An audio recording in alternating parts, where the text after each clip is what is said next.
Vogue, Business Insider, BuzzFeed, and I think like 3 or 4 other platforms posted about the anti-paparazzi scarf, and a bunch of people had worn it like a couple of weeks before that, a couple of months before that. And then my phone just blew up.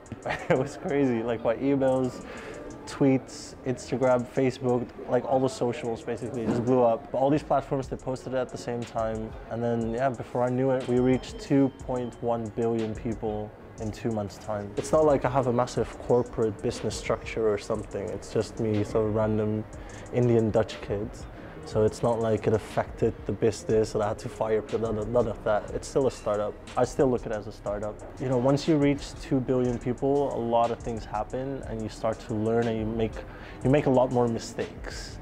And you learn a lot more from those mistakes. If I never made these mistakes, I wouldn't have gone viral in the first place.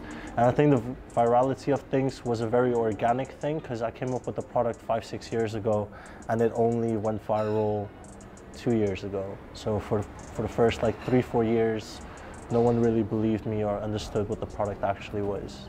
I came up with a bunch of different products, and the last product I came up with was the anti-flash scarves and ISHU solar clothing. The anti-flash scarves are basically known for blackening out pictures when flash photography is used. The reason why I came up with it is because I always had a feeling that digital content and the value behind digital content is going to increase. And a few years later, Snapchat and Instagram and all these other platforms came about. So now I'm the first disruptive against Snapchat, basically, so you go invisible in pictures. A month ago, we released the ISHU solar fabric on CNBC, on the New York Stock Exchange. So that was live to like 65 million people. So that was very intense. And then a week later, it did CNN with Richard Quest, which was another like 75 million people looking at my face live. And I introduced them to the solar technology and the potential behind technology in fashion and what we can do with that. There's 1.3 billion people who don't have electricity, and it's 2017. And to me, that's really weird that people don't even have so much as a light bulb in their house. And that's 1.3 billion people on a planet of 7 billion people.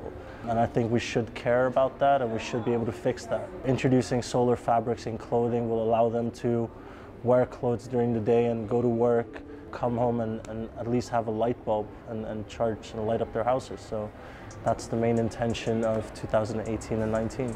Last year, September, during Fashion Week in New York, I opened a pop-up store with Jay-Z. So my first experience in New York was, you know, running with a pop-up store and the merchandise that I had created being sold there. And that was my introduction to New York.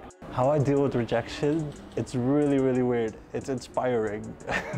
It's motivating when someone tells you, oh yeah, I don't think it's gonna work. I don't think you'll be able to make this product. And then you make it, and then I don't think it's actually gonna catch on, or I don't think you'll be able to reach that person at this particular time. You're not gonna do it. And then you do it. So every single time it's like, what do they say again?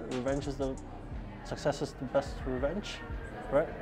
Yeah, success is the best revenge. I honestly feel like that. Like every single time there's a rejection, and there's lots of those, because in 5 years I've had investment meetings and like VCs and banks and all these other things. But every single time I get rejected, you wake up the next day and you want to prove that person wrong as well. You know what I mean? So it's quite, I don't want to say it's quite nice to be rejected, but you learn a lot more when you do get rejected. I'm still a guy, I'm still just a human being, so I screw up all the time. I don't really know what I'm doing, but I sort of do. And I think that's a problem with a lot of creative entrepreneurs.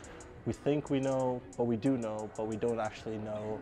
So your mood, you just, I don't know, you just keep changing. One day I'm like top of the world, I'm like, no one can touch me.